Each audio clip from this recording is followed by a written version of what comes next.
baru-baru ini dalam beberapa hari ini kita juga dihebohkan dengan terjadi dialog antara pertemuan Gubernur Aceh dengan Mentan kemarin, dan itu juga menjadi soal pendataan tuh Bang. Kenapa sampai sekarang belum selesai soal pendataan tuh Bang? Apa yang sebenarnya masalahnya Bang? Potensi nggak kita bakalan ada bencana lagi di November nanti Bang? Kalau kita melihat situasi di lapangan nih, protokol patennya itu terkait penanganan bencana ini berarti memang kita nggak ada dari dulu. yang kalaupun subscribe dulu. 8 bulan telah berlalu sejak bencana melanda Aceh. Namun, bagi sebagian penyintas, bencana itu belum benar-benar berakhir. Di balik status masa tanggap darurat yang telah usai, masih ada tenda yang menjadi ruang belajar dan rumah yang belum berdiri. Raka Sego TV bersama saya hari ini sudah kedatangan tamu perwakilan dari Koalisi Masyarakat Sipil Peduli Bencana. Bang Alfian sebagai jubir Bang ya, sebagai jubir di Koalisi Masyarakat Peduli Bencana Aceh. Oke Bang, kita melihat ini kan kondisi pasca bencana sudah berjalan 8 bulan, bahkan hampir 8 bulan berjalan 9 bulan ya Bang. Yeah. Nah selama ini kan teman-teman sudah konsen ya melihat perkembangan di lapangan, kemudian juga turun ke lapangan melihat potret yang terjadi di lokasi bencana mulai dari PD Jaya mungkin sampai ke Aceh Tamiang. Mungkin sebelum lebih jauh kita bicara soal penanganan bencana ini Bang, seperti apa Bang potret terkini Bang? Potret terkini kondisi pasca bencana ini yang ditemukan oleh teman-teman koalisi Bang di lapangan Bang. Ya, terima kasih. Kalau kita lihat kondisi bencana hari ini, walaupun statusnya sudah pada posisi masa transisi darurat ya, yang baru saja dideklarkan oleh pemerintah. Nah, tapi kondisi lapangan hari ini kan statusnya sebenarnya ya status hampir sama dengan posisi darurat dulu. Karena kalau kita lihat dari fasilitas-fasilitas publik, mulai dari rumah, termasuk warga korban ekologis ini masih ada di tenda, dan juga akses jalan, jembatan, dan masih ada daerah-daerah yang terisolasi hari ini, itu memang statusnya masih darurat. Nah, artinya di sana kita melihat bahwa nampak sekali ada keterlambatan, kepedulian, dan juga bicara skala prioritas dari pemerintah ini belum ada.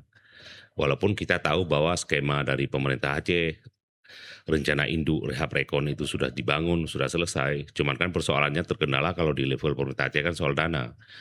Nah, ini sebenarnya yang menjadi persoalan hari ini, walaupun kita tahu bahwa seakan-akan bencana Sumatera ini dilupakan, dalam arti kata dari sisi kebijakan di nasional, begitu juga ketidakpastian yang hari ini menanti dan bertanya-tanya siapapun itu, terutama bagi para korban bencana ekologis di Sumatera hari ini. Kalau dari teman-teman koalisi selama ini Bang, apa yang menjadi konsen kita Bang dalam mengawal isu ini Bang? Atau ada temuan-temuan terbaru yang mungkin yang kami nggak tahu nih Bang? Ya, pertama di proses awal dulu kita akan melakukan memastikan distribusi logistik di status darurat ya. Nah, kemudian ini kan sudah masuk pada rehab rekon. Nah, terutama dalam proses pembangunan pengalihan tempat dari warga di tenda ke rumah rumah sementara, yang itu kita juga tahu bahwa problemnya juga banyak. Kayak misalnya di Kabupaten Beren tidak ada huntara malah. Nah, begitu juga di Benar Meriah, Aceh Tengah, itu masih ada warga yang tidur di tenda. Nah, artinya huntara juga belum maksimal. Walaupun kita tahu bahwa pernyataan-pernyataan yang dikeluarkan oleh negara dalam hal ini itu bertolak belakang dengan fakta-fakta di lapangan. Nah, kalau dari hari ini kalau kita lihat, sebenarnya kan pemerintah harus bicara skala prioritas proses penanganan ini. Jadi ada perkampungan yang tergenang lumpur ya, ada persawahan, ada petani tambak yang juga itu tergenang lumpur. Iya. Begitu juga soal sungai-sungai yang menjadi pusat-pusat konsentrasi yang itu menjadi pusat banjir kemarin itu belum normal. Nah, artinya ini kan sebenarnya harus menjadi skala prioritas. Nah, kondisi hari ini yang paling parah daerah bencana ini adalah soal ekonomi. Ya, Nah, ekonomi, itu betul. implikasi dari ekonomi ini saya pikir sudah menjadi implikasi yang sangat besar. Jadi sudah berimplikasi pada rumah tangga, dan kita juga bisa lihat minggu kemarin ya sampai hari ini masih ada pemberitaan di media lokal di Aceh bahwa implikasi dari ekonomi berdampak terhadap menjadi ruang baru, masalah baru di konteks keluarga masing-masing daerah warga bencana ekologis ini. Nah, begitu juga misalnya akses misalnya jembatan, jalan, ini kan juga belum ada.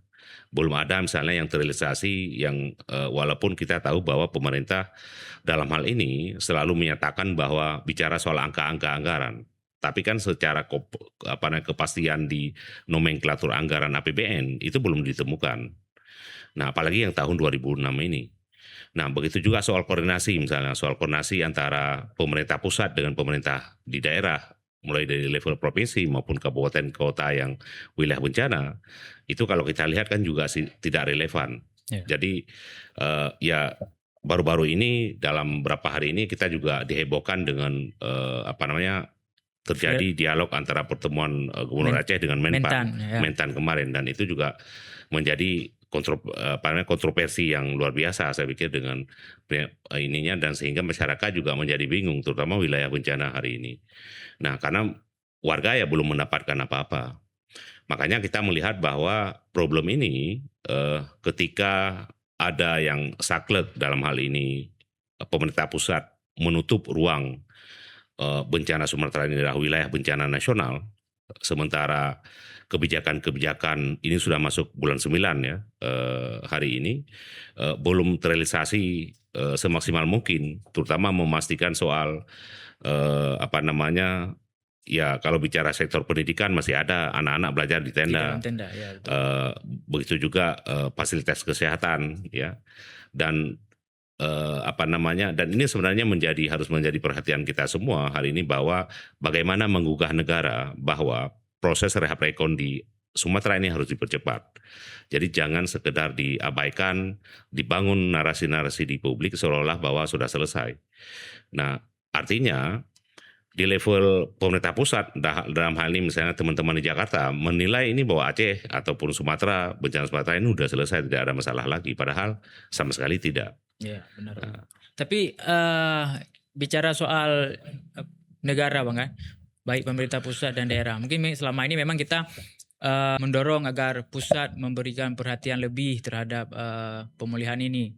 Tapi kalau kita melihat Bang, pemerintah Aceh sendiri sejauh ini tingkat kepeduliannya terhadap kondisi ini seperti apa Bang? Karena kan yang beredar di publik mungkin ya, ataupun di medsos akhir-akhir ini saya lihat pemerintah kita itu memang khususnya daerah itu di awal-awal memang peduli, saya lihat kepeduliannya ada, turun ke lapangan dan segala macam, tapi beberapa bulan terakhir ini seperti agak kurang ya, ataupun kalau kita bilang abai nggak bisa juga, tapi kurang serius ya. Kurang serius itu Bang. Abang menangkap itu nggak kira-kira ya, Bang? Salah satu kan indikator kita bilang kurang serius itu bahwa soal pendataan kan nggak pernah selesai pemerintah daerah dalam mendata warga dampak bencana ekologis ini menandakan bahwa pemerintah nggak serius. Jadi sistem pemerintah sebenarnya sangat lemah juga. Ini menjadi indikator penting saya pikir. Nah, begitu juga misalnya ketika tidak ada yang pressure ya, tidak ada warga yang protes, tidak ada pemberitaan di media, pemerintah daerah juga santai-santai saja soal bencana ini saya lihat. Jadi oke, kalau misalnya dari awal memang pemerintah pemerintah Aceh apa yang diinginkan oleh pemerintah pusat bahwa ini adalah bukan bencana nasional, ngikutin, tapi bagaimana memastikan soal anggaran ya.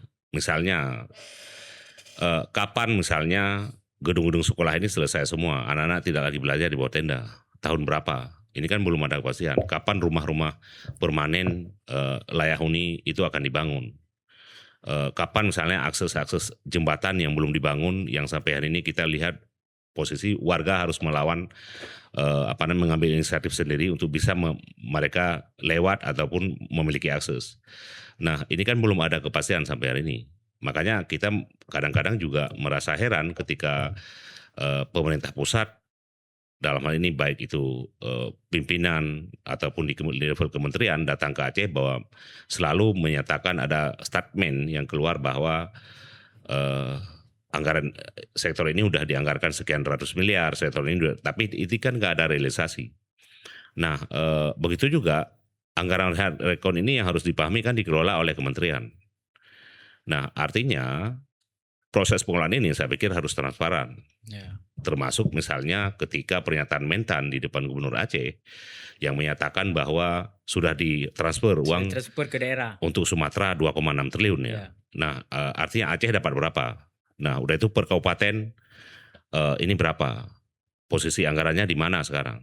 Nah, itu siapa yang akan bertanggung jawab untuk memberi informasi ini? Ya. Ini kan tidak ada. Dan pemerintah Aceh sendiri melalui jubir kalau nggak salah saya kan udah mengklarifikasi juga itu kan bahwa tidak ada pemerintah tidak menerima 2,5 M tuh kalau nggak salah Bang. Triliun ya yang dari Kementan. Nah, menurut Bang Alfian sendiri nih ya sebagai jubir dan juga mungkin koordinator Mata, ini apakah karena memang faktor tidak ada transparansi memang dalam hal ini sehingga memang terjadi komunikasi nggak sejalan ya Bang? Ya kalau kita lihat memang dari awal desainnya ini kan memang nggak terbuka. Makanya kenapa kita di awal kita ngumpul di level masyarakat sipil, maka ini adalah potensi sekali dana ini dikelola akan korup. Artinya banyak pihak-pihak ya kalau kita bicara fair pengalaman pada saat Aceh pasca gempa dan tsunami juga demikian. Tapi kan secara sistematis itu agak lebih pasti kan. Nah, kalau kali ini kalau kita lihat kan ini masing-masing kan. Makanya kan aneh artinya pemerintah pusat tidak memberi ruang ini ataupun tidak mau bahwa ini adalah bencana ekologis, ini adalah bencana nasional. Tapi secara pengelolaan anggaran itu kementerian masing-masing. Ini belum pernah terjadi di Republik ini kalau kita lihat hari ini. Sehingga proses koordinasi, proses pendataan tidak pernah selesai-selesai. Dan kita juga tidak tahu bahwa kewenangan pemerintah pusat ya dalam konteks nyata kita lihat ini sejauh mana, kewenangan pemerintah daerah sejauh mana, kita kan juga nggak tahu nih. Nah, yang jelas pemerintah di Aceh itu kan mengharapkan semua proses anggarannya itu kan dari pemerintah pusat. Nah, jadi karena apalagi dengan kondisi fiskal ya, anggaran di daerah hari ini sama sekali tidak mendukung itu. Kita bukan, misalnya diskusi ini kita bukan berarti juga mengata-ngatai pemerintah Bang, tapi dalam hal ini kan teman-teman di lapangan tuh kerap menemukan ini, misalnya konfirmasi ke pemerintah daerah, tapi pemerintah daerah kami nggak kewenangan, langsung aja konfirmasi ke Pemerintah pusat. Tapi ketika di pemerintah pusat sebaliknya itu kewenangan pemerintah daerah. Dan itu sering terjadi tuh Bang dalam hal konfirmasi baik teman-teman wartawan di lapangan itu Bang. Ya makanya kalau kita lihat kan walaupun misalnya sudah punya satgas kan, tapi kan nggak sistematis. Makanya ketika kita minta bahwa status bencana ekologi Sumatera ini adalah bencana nasional, sebenarnya ini untuk lebih sistematis, ada kepastian dan juga untuk mempercepat ruang-ruang rehab rekon ini. Nah, tapi kan pemerintah pusat sampai hari ini kan masih semacam gengsi ya melihat ini bahwa kita mampu tidak perlu status nasional, kita mampu menyelesaikan. Tapi ini kan udah masuk bulan 9. Ya. Dan statusnya kalau kita lihat dengan kondisi kehancuran di lapangan, dengan ketidakberdayaan di lapangan ya masih status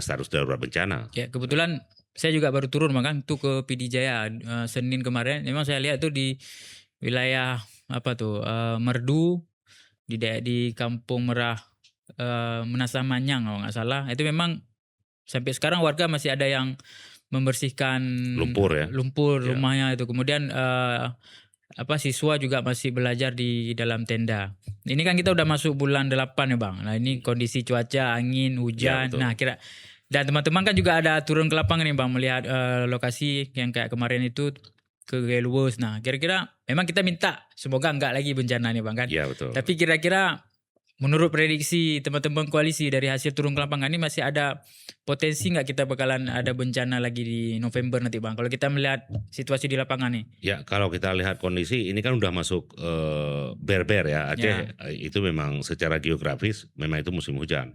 Nah artinya kalau kita lihat dengan kondisi das di Aceh hari ini pasca bencana ekologis kemarin, ini sama sekali kan nggak berfungsi. Nah itu potensi sekali, apalagi misalnya wilayah-wilayah tertentu hutannya sudah gundul kan, dan ini potensi sekali misalnya Kabupaten Merdu ya, udah itu Aceh Utara ya, yang baru aja kemarin ketika terjadi banjir bandang ya, yang baru-baru ini beberapa jembatan gantung juga hanyut dan juga di Gayo Luwes, di Benam Meriah, Aceh Tengah, ini kan daerah-daerah yang rawan sebentar hujan udah banjir ke pemukiman penduduk. Nah ini kan sampai sekarang belum ada proses pencegahan. Walaupun kita tahu bahwa dalam rencana induk pemerintah itu sudah ada proses-proses pencegahan wilayah-wilayah yang daerah-daerah penungan yang memang hancur akibat bencana ekologis kemarin, apa yang akan dilakukan. Tapi pertanyaan kita lagi bahwa sampai itu kapan akan dilaksanakan.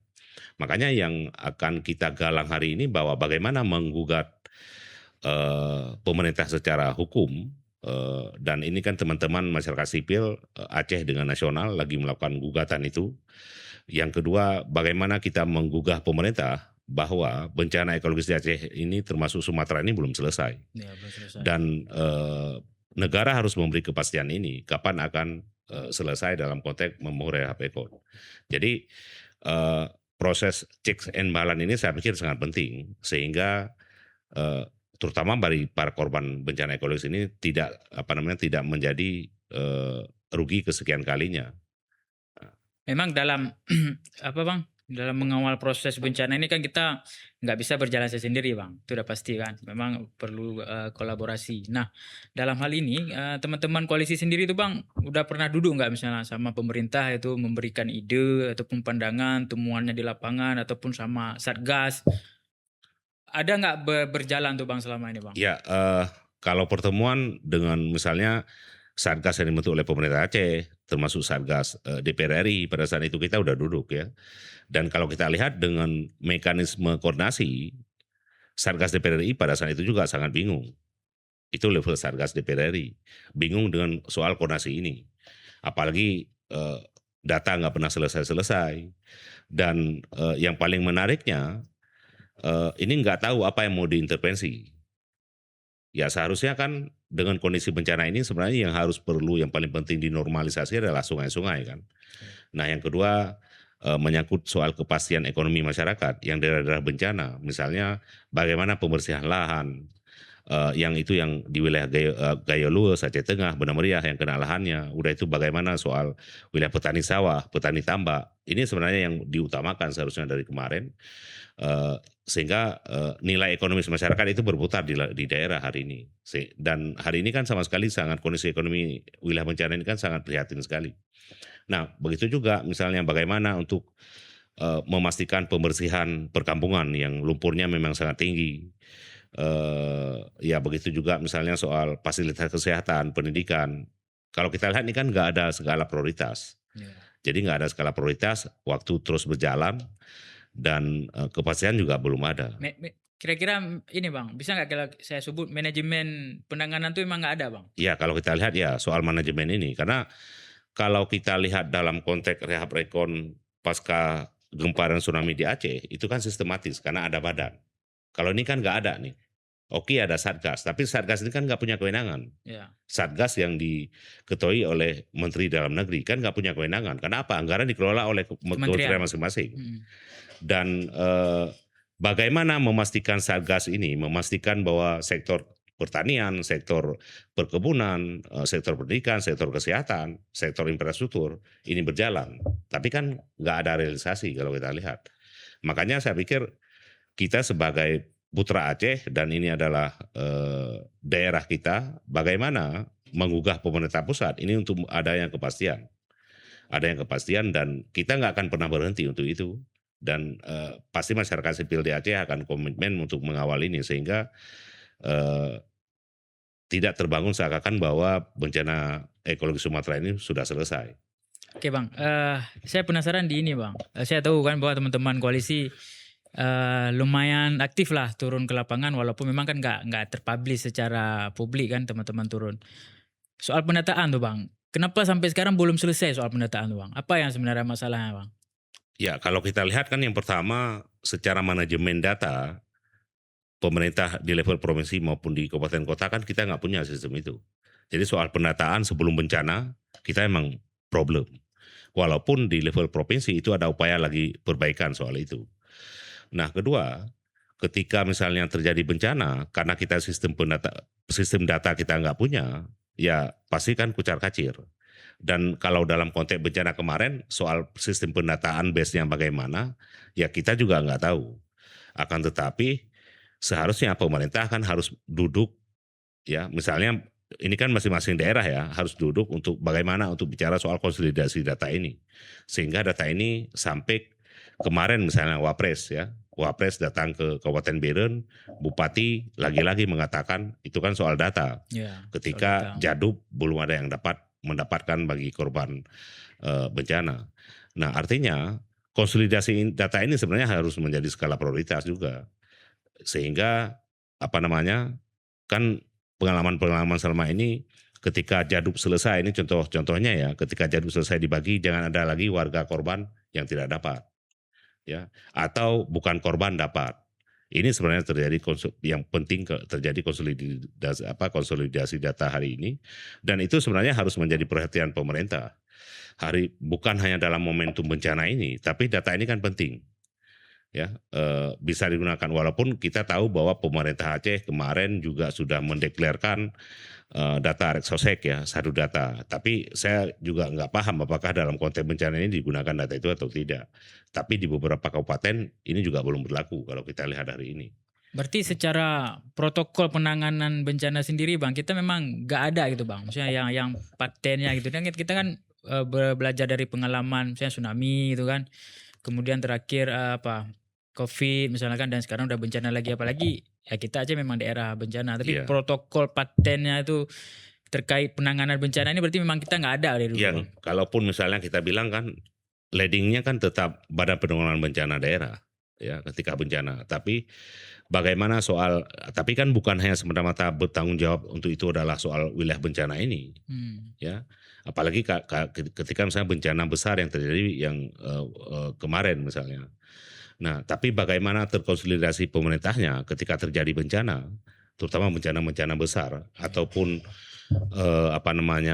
gempa, itu pemerintah sudah terkonsolidasi. Apa yang masing-masing instansi yang akan mereka lakukan? Ini kan tidak ada. Nah, apalagi ya birokrasi kita kadang-kadang ya ini problem juga kalau kita lihat ya, karena posisi-posisi jabatan ya posisi jabatan politik balas jasa kan, sehingga ya mereka nggak paham soal ini. Nggak paham soal, sehingga berimplikasi besar terhadap kehidupan warganya. Oke Bang, apa nih yang sampai kapan teman-teman koalisi ini akan terus mengawal proses pemulihan ini, dan apa nih yang akan dilakukan oleh teman-teman koalisi ini Bang ke depan? Ya, kita saat ini lagi merancang dan mengorganisir warga-warga ataupun para korban di wilayah bencana untuk kembali melakukan pemasangan bendera putih. Ya. Dan di tanggal 13 Agustus nanti kita akan juga melakukan aksi bersama koalisi masyarakat sipil dengan menaikkan bendera putih. Artinya ini adalah untuk menggugah terutama kepada negara bahwa bencana Sumatera itu belum selesai. Dan juga bencana Sumatera perlu segera ada tindakan-tindakan nyata sehingga ada kepastian terhadap para korban yang masih tinggal di bawah tenda, masih tinggal di hunian sementara hari ini, dan juga malah sama sekali tidak ada tempat tinggal. Dan itu dalam waktu dekat yang akan kita lakukan, dan kita berharap kepada kabupaten-kabupaten, warga-warga kabupaten wilayah bencana untuk saat ini untuk bisa memasang bendera putih. Artinya kita ingin menggugah kembali bahwa bencana Sumatera itu belum selesai. Berarti ini kan dulu sempat juga bendera putih Bang ya? Iya benar. Yang di Masjid Raya Bang? Iya.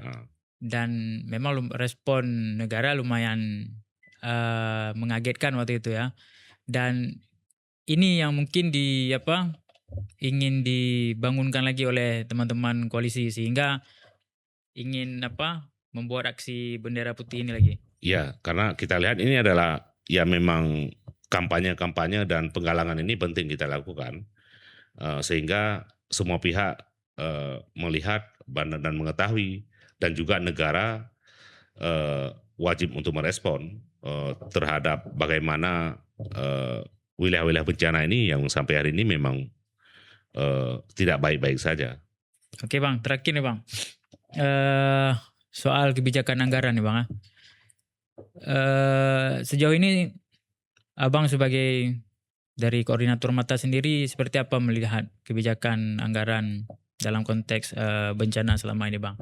Dan kemudian apa benar bahwa masih ada jadub yang belum diterima oleh masyarakat? Kemudian kayak anggaran TKD sudah tahap berapa, dan apakah sudah yang tahap pertama sudah kayaknya Bang ya, dan tahap kedua ini apakah sudah diterima, itu kan kita publik belum tahu Bang. Itu seperti apa Bang? Yang pertama dalam proses penganggaran semua kan ditanggung oleh APBN nih, ya komitmen APBN. Cuman problemnya ini nggak akan selesai di tahun 2026, 2027 kalau kita lihat hari ini. Makanya kenapa kita ini harus bencana nasional.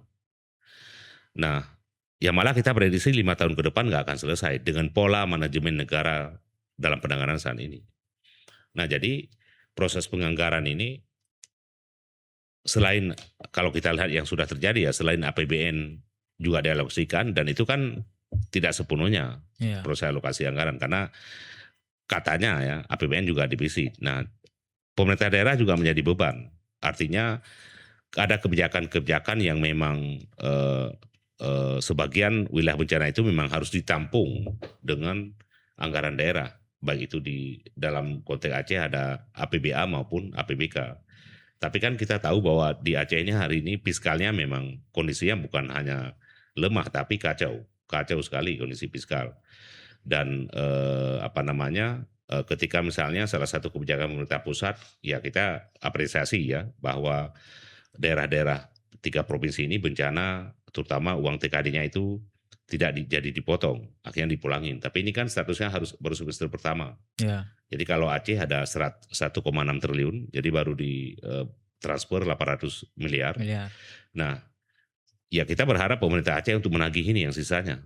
Sisa ini wajib ditagih saya pikir. Sehingga ini tidak tidak ada kesan bahwa ya kita ditipu lagi, kita diabaikan lagi. Nah makanya, karena kan bagi kita hari ini ataupun bagi rakyat Aceh saya pikir nggak ngaruh ketika misalnya berulang-ulang kali kepala daerah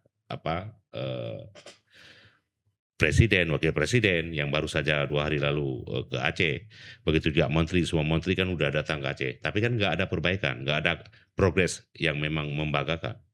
Sama saja kan. Makanya yang dibutuhkan sekarang adalah kebijakan. Oke, kebijakan anggaran misalnya pernyataan Pak Tito terakhir itu ada 700 miliar dianggarkan untuk wilayah Aceh Tengah misalnya. Oke, itu di kementerian apa saja? Untuk apa saja dana itu? Saya pikir itu harus ada pusat informasi yang paling penting sehingga ya tidak terjadi persepsi yang negatif, karena Aceh ini kulturnya adalah perlawanan, itu harus diingat. Jadi kayak misalnya Mentan mengatakan bahwa sudah melakukan transfer. Nah, kabupaten mana saja transfer, dan kita juga lagi mengakses itu data itu. Jadi kabupaten mana saja kapan transfer dan ini untuk apa uang itu. Karena ini wilayah informasi publik, ini bukan wilayah yang untuk ditutupi. Ya, sehingga memang kita minta ya harus benar-benar transparan dan seterang benderangnya Bang. Oke Bang, tadi saya lupa berkaitan soal ini Bang. Tadi kan Bang Alfian juga sempat bilang bahwa kita Aceh basis daerah perlawanan dan segala macam. Belajar dari bukan kasus sih Bang, yang di jembatan Nenek Enang tuh Bang. Itu kira-kira apakah sebagai memang bentuk yang ingin diperlihatkan oleh masyarakat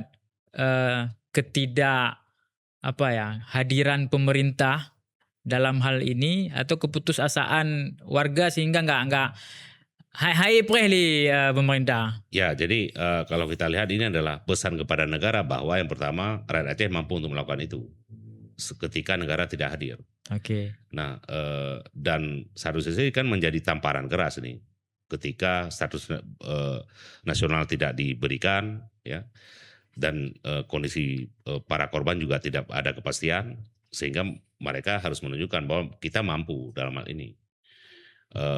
Saya pikir seharusnya peringatan-peringatan sebenarnya ini sebenarnya ya pemerintah punya sensi of crisis ya terhadap apa yang terjadi di Aceh ataupun di Sumatera hari ini, sehingga tidak ada upaya hanya main-main ataupun memperlambat terhadap apa yang sedang menjadi kewajiban negara terhadap di 3 provinsi bencana ini. Oke Bang, terima kasih banyak Bang diskusinya. Ini sebenarnya menarik dan masih panjang kita bicara soal bencana, dan ini memang nggak bakalan habis-habis ya. Tapi karena mengingat waktu, mungkin nanti di lain kesempatan kita akan membahas tema-tema lain lagi Bang. Rekan Seko TV, memang dalam hal pemulihan bencana ini kita tidak bisa berjalan sendiri-sendiri, dan kita perlu kolaborasi dan juga mengajak semua lapisan masyarakat agar sama-sama mengawal proses pemulihan ini sehingga hak-hak korban dan masyarakat di lokasi bencana benar-benar bisa cepat pulih dan mendapatkan haknya sebagai mana mestinya. Terima kasih. Assalamualaikum warahmatullahi wabarakatuh. Waalaikumsalam.